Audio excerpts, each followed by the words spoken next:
What's up, guys? Bang, bang. It is lunch money time. It's Friday. You know what that means. Pull that trillionaire energy out. I don't care if you're drinking Starbucks, if you're going to drink Bud Light tonight, or if you're going to sit inside with your mask on and prevent everything from happening. Welcome to Lunch Money. While Washi's trying to get rich, the rest of us is trying to get our lunch money right. Do not forget that lunch money, no coughing, is sponsored by BlockFi. BlockFi has 3 products. You can buy and sell crypto on a crypto exchange. You can deposit crypto and earn up to 8.6% APY in an interest-bearing account you ain't getting in the legacy system. Or you can deposit crypto, take out a US dollar loan to get your crypto collateral. Go get a BlockFi account, blockfi.com/pomp, blockfi.com/pomp. You should be there. I'm an investor. I'm a happy user, and so will you. If you go get an account, what's up? So, Bluford Putnam, chief economist and managing director of CME Group, believes Bitcoin is an emerging competitor to gold. In a CME Presented Explainer video posted by Bloomberg, Putnam said the yellow metal's ongoing production, likely to increase in 2021, contrasts with Bitcoin's fixed supply. Bitcoin is a 10x, maybe 100x improvement on gold from a technology standpoint. Bitcoin is superior to gold. And guess what? The young people know and the older people generally don't know. There are some older people who get it. There are some younger people who are confused. Really get it. But what I'm going to say is Bitcoin is superior. The market is determining that. And I personally believe that Bitcoin's market cap will surpass gold's market cap by the end of this decade. Before 2030, I think that Bitcoin's market cap, which currently sits around $700 billion, will surpass gold's market cap of $10 trillion. So buckle up, put your seatbelt on, put your helmet on, get your arms and your legs inside the vehicle, and get ready for takeoff. Have you guys seen that meme where it's a little Bitcoin on a roller coaster and it's just like, wee? Yeah. Have you also seen the meme where they're on the roller coaster and they're only going up? No, there is no such thing. No, there is. I'll show you later. Everything that goes up must come down. That's not true. The stock market only goes up. Facts. Go ahead. It's gonna come down. No, it doesn't. It's laws of physics. No, they 72 million. Devalue the dollar. Oh my God. Tomorrow, never mind. $72 million crypto fund backed by Paul Tudor Jones and LL Cool J comes out of stealth. Never thought I'd read that Paul Tudor Jones and LL Cool J were behind the same thing. Well, this is what's it called, North Island Ventures. North Island Ventures is a fund, $72 million. Glenn Hutchins is behind it. Oh, he's the one. Well, Glenn Hutchins' son is one of the 2 people. I think Josh Harris is also behind it. Yeah. Josh Harris Apollo Group.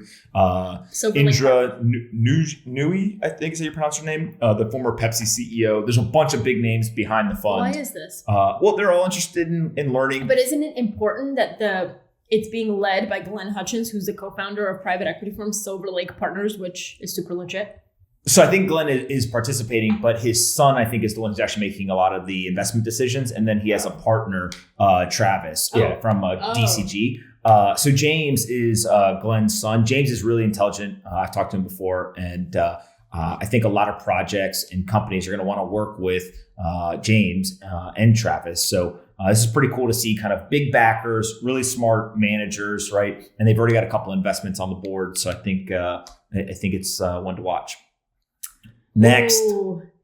Chamath Palihapitiya-backed Clover Health Investments said Friday it received a notice of investigation from the SEC and that it intends to cooperate.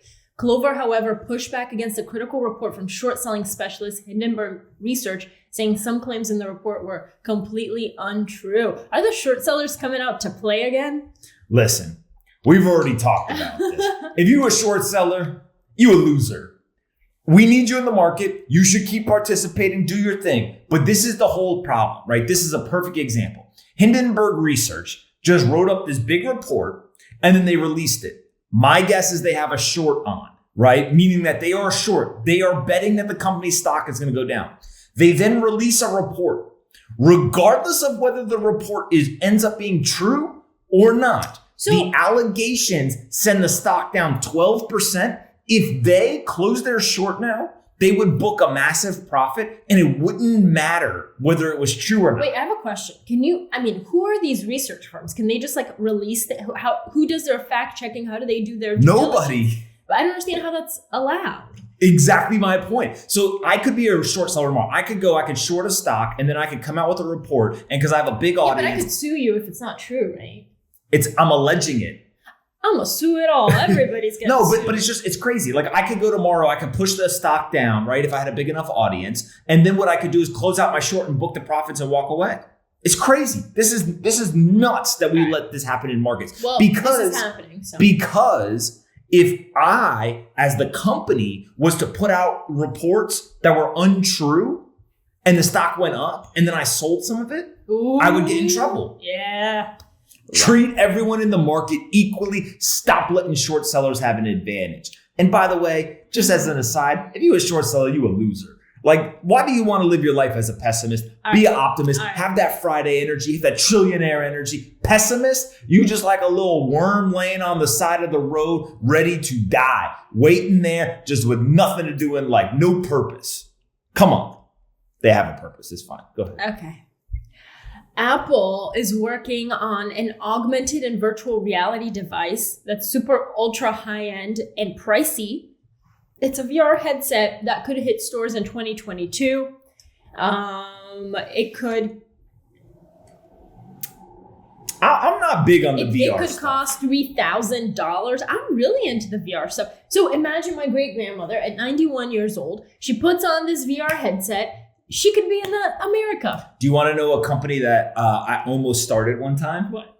I've never told a story before. In 2015, I heavily considered starting a business where using similar technology to what Google uses for Google Street View, you basically can have a big backpack and you can go to certain places. And what it does is it takes a 360 degree capture at all times. And so let's say you go in the Himalayas, or you go scuba diving, or you go walk somewhere around. You have to be very active for this idea. That's why I wanted to potentially do it. You could go to like Disney World and walk around, whatever. And then what you do is you bring it and you get hospitals to buy it so that kids who are sitting in the hospital could basically put it on and they could experience all this different stuff. The problem is that the technology wasn't great. 2, it was a logistical nightmare. And then 3 was it wasn't clear that hospitals would actually buy this stuff. And then within like 9 months, Bitcoin, and I started mining, and then like the rest is history. But I like that idea better. Yeah, but that idea was somebody's going to do that one day. They're basically going to create the Google Maps equivalent. Apple could be doing that. They could. It's just, it's very difficult to pull off. You need a lot of resources. And the technology at the time wasn't really there, because one of the big problems is when you put the VR headset on, and if there's too fast of motion, it has like a little bit of a lag to it. Right, so it's getting better, but it's not quite ready for that level of but this one has over a dozen cameras. Like yeah.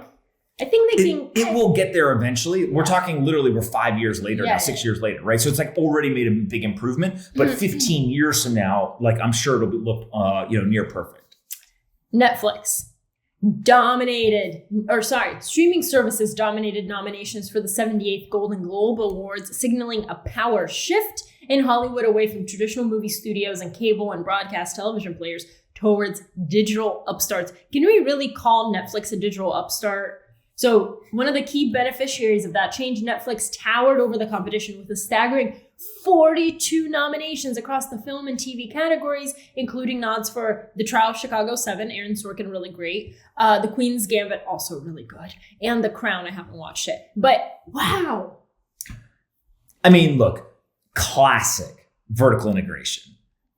Start with really bad content, then get a little bit better content, get people on, lock them in your ecosystem, and then all of a sudden start to pull away other people's content and put your own content. When you vertically integrate, it makes you more profitable and you have more control. Super, super smart. Netflix is an amazing business. If you watch the stock price, if you listen to the earnings calls, if you pay attention, you already know that. It does not surprise me that they are doing well. Amazon Studios, all still trying. Shout out real quick. If you don't know who Matthew Ball is, he used to be the head of strategy, I think, at Amazon Studios. He's fantastic. Absolutely fantastic. I highly suggest go search for him on Twitter, Matthew Ball. You'll see him, read every single thing he puts out. If you write something, time out, put everything to the side, go read Matthew Ball. He's amazing. He writes a lot about like content streaming, but also about like the metaverse. So the whole idea of taking like IP. So let's say the Avengers, but the Avengers isn't just a movie now. Now it may be in VR. It may be a video game. It may actually, like, what happens if part of the video game is you play the video game to then unlock something in a movie? Like you start to connect all these different pieces in the metaverse. That's cool. All right, next. Crazy money. Oh, it's Ask Lunch Money time. Hashtag AskLM. We got 4 minutes and we're going to knock this out. Not because the clock says 4, because the real clock says 4 minutes. Crazy money asks, thoughts on MicroStrategy? What's your thoughts? I like Michael Saylor. I like him too. A lot. I've met him once, to be fair. But yeah, most of y'all ain't done that. Polina met him. You did. You actually had lunch with him. The big thing about MicroStrategy is the stocks outperformed Bitcoin, which is pretty crazy. Michael Saylor has made probably one of the most courageous investment decisions that we've seen in public markets in a long time. He put, not from like a pure dollar amount, but just from a pure percentage of assets under his control. So far has played out very, very well. We're going to see what happens here, but I think that Michael Saylor is going to go down as one of the better CEOs in public markets when this is all said and done. So we'll see, but I'm a believer. All right, this one comes from Jared Salad Bar. These are great usernames. Hey, Pimp and Pomp, I have a few interests that I'm pretty passionate about. In a perfect world, I would have the time and resources to make all of them profitable. But realistically, I can probably only focus on one due to working full time. What could help me figure out which one to prioritize? I actually learned this lesson from him, but when you have a bunch of things that you're doing, your attention and time is split. I would choose one thing, do it full time for like 30 days.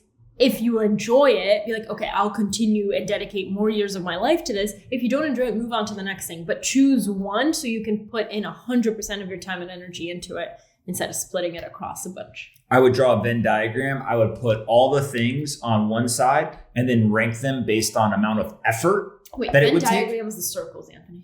Yeah, Venn diagram that overlaps. That's what a Venn diagram is. So on one side, I would put all of the things ranked. What takes the least amount of effort, what takes the most amount of effort of what you're interested in. On the other side of the Venn diagram, what I would do is I would put the things based on potential upside or impact, right? And so is it measured by money? Is it measured by reach, by audience? Like however you want to measure it, just what's the thing that can be the most impactful or have the most upside all the way to the one that has the least. And then what you basically want to do is when you put them together, you're looking for the thing that fits in the middle. What's the thing that is the highest up on the list for least amount of effort, but has the highest upside? Ooh. And so when you put that together, that's the thing I would go focus on first. Ooh. Okay, just saying, whatever. Lunch money, it's Friday, trillionaire energy. If you're a short seller, stop being a pessimist. If you got messed up hair, go to the hairdresser. If you want to hang out in Miami, I'll see you on the streets. See ya. What's a hairdresser? Bang, bang. Hope you guys enjoyed this episode of Lunch Money as much as we did. And don't forget, Lunch Money is now sponsored by BlockFi, so go check them out. There's a link in the description that you can click on. I'm an investor, a user, and a huge fan. What? You're a bigger fan of BlockFi than you are of me? BlockFi is my second favorite thing in the world behind Polina. They've got 3 products. They can give you a US dollar loan. You can earn up to 8.6% interest on an interest-bearing account. Or you can buy and sell cryptocurrencies on their crypto exchange. I personally use the interest-bearing account. There's not very many places where you'll find up to 8.6% interest on a deposit in an interest-bearing account. Go do your own research. There's risk associated, but 8.6% is pretty compelling. So click on the link in the description. Say thanks to the folks at BlockFi. Subscribe to our channel. Like the video. Annoy Polina in the comments. And we'll see you guys tomorrow. And be kind to your friends.